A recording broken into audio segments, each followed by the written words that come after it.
and we're happy to be here today and to tell you about our experiences with the national parks.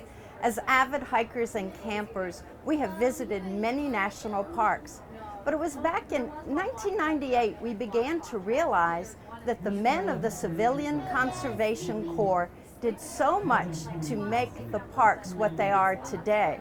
We started doing research to find out where the men had worked in the parks, and we discovered although their emphasis in the Civilian Conservation Corps was restoring the land that had been destroyed, they also worked in a number of state and national parks.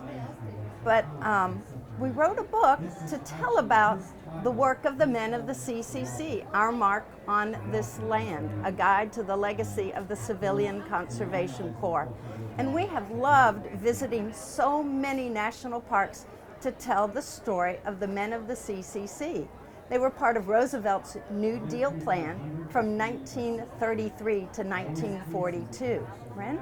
During that time, more than 3 million young men worked in the CCC and worked in over 70 national parks to develop and improve the national parks and to develop and build facilities to make it easier for everyday Americans to visit their parks. They built campgrounds and amphitheaters, trails, and restored historic sites so that they would be there for us to enjoy generations later.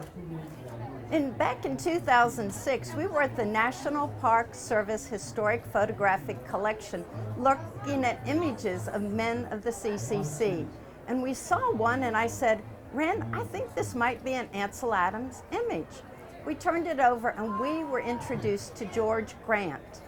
George Grant was the first staff photographer, first chief photographer of the National Park Service, employed from 1929 to 1954, a colleague and contemporary of Ansel Adams, but he was the staff photographer and very infrequently was his own name associated with his photography, but he shot thousands and thousands of images that millions of people saw and used to enjoy and exploring the national parks.